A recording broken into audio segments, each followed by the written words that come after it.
बिस्मिल्लाहिर्रहमानिर्रहीम। चलें, आज हमारा टॉपिक है कंजक्टिवाइटिस। पहले हमने जो आई का जो टॉपिक कवर किया था वो था eyelids. Now we are heading towards और conjunctivitis. So as its name is suggesting, conjunctivitis is the inflammation of conjunctiva. Conjunctivitis है तो आईएस जिसके भी एंड पे आ जाए that means inflammation, and conjunctiva मतलब है it is the inflammation of the conjunctiva. Okay, what is the, सबसे पहले कंजक्टाइवा को की फर्दर डिटेल में करने से पहले हमने इसकी क्लासिफिकेशन करनी है कि कंजक्टाइवा की जो इन्फ्लेमेशन है वो कितनी टाइप्स की होती हैं, प्लस किस बेस पे हम इसको क्लासीफाई कर रहे हैं। 3 टाइप्स होती हैं जिसमें हम इसको क्लासीफाई कर रहे होते हैं। First is the discharge, right. हमने इसको क्लासीफाई किया on the basis of the discharge, on the basis of the conjunctival reaction and on the basis of the aetiology, right. तो हमने कंजक्टिवाइटिस को 3 टाइप्स में फर्दर उसको कैटेगराइज किया है, on the basis of the discharge, on the basis of the conjunctival reaction and on the basis of the aetiology. Okay जी, सबसे पहले हम बात करते हैं अबाउट डिस्चार्ज। अब डिस्चार्ज वाटरी भी हो सकता है, it can also be mucoid, mucopurulent and purulent, ठीक है।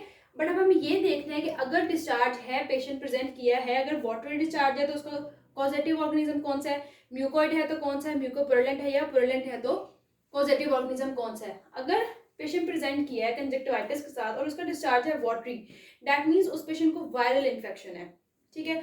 अगर वो प्रेजेंट किया म्यूकोइड डिस्चार्ज के साथ कि म्यूकस की सिक्रेशन ज्यादा है, दैट मीन्स उसको केराटो कंजक्टिवाइटिस टीका या वर्नल कंजक्टिवाइटिस है, केराटो कंजक्टिवाइटिस टीका या वर्नल कंजक्टिवाइटिस। अगर पेशेंट प्रेजेंट किया विद म्यूकोपुरुलेंट, राइट, म्यूकोइड भी है और पुरुलेंट मटेरियल पे, दैट मीन्स उसको माइल्ड बैक्टीरियल या क्लैमीडियल इन्फेक्शन हुआ है, ठीक है। और अगर वो प्रेजेंट किए सिर्फ और सिर्फ पुरुलेंट मटेरियल के साथ तो उसको गोनोकोकल है या सिवियर एक्यूट बैक्टीरियल इन्फेक्शन है। तो ये चीज़ें जो है इंपॉर्टेंट है याद करने के लिए। वाटरी है तो वायरल है, म्यूकोइड है तो क्या है, म्यूकोपुरुलेंट है, और पुरुलेंट है तो क्या है। अब बैक्टीरिया देखो, इट कैन जो बैक्टीरिया है वो म्यूकोपुरुलेंट भी है और पुरुलेंट भी है। अगर वो माइल्ड होगा तो म्यूकोपुरुलेंट होगा, और अगर वो एक्यूट और सिवियर होगा, इसमें यहाँ पे सिवियर भी ऐड कर ले, ठीक है, तो वो आपके पास पुरुलेंट डिस्चार्ज आएगा। प्लस क्लैमीडियल आपके म्यूकोपुरुलेंट देता है और गोनोकोकल आपके पास पुरुलेंट इन्फेक्शन देता है। ओके, अब हमने बात करनी है अबाउट कंजक्टिवल रिएक्शन। जब in response to causative organism, conjunctiva के 2 टाइप्स के रिएक्शन आते हैं, either it can be follicular and it can be papillary. मतलब in response to the organism conjunctiva के ऊपर फॉलिकल्स भी बन सकते हैं और पेपिलरी भी बन सकते हैं, ठीक है। अगर आपके पास कॉजेटिव ऑर्गेनिज्म कोई भी वायरस है या क्लैमीडियल इन्फेक्शन है तो फॉलिकुलर रिएक्शन आएगा। अगर आपके पास कॉजेटिव ऑर्गेनिज्म क्या हो सकता है कि कोई भी पर्सन को क्रॉनिक इरिटेशन है, ब्लेफराइटिस हुआ है, एलर्जी है किसी चीज़ से, या ऑटोइम्यून रिएक्शन है, उस सिचुएशन में पेशेंट की कंजक्टिवा पे पेपिली बनते हैं, ठीक है। तो आपने ये भी याद रखना है, फॉलिकुलर है तो वायरल या क्लैमिडियल, पेपिलरी है तो क्या है।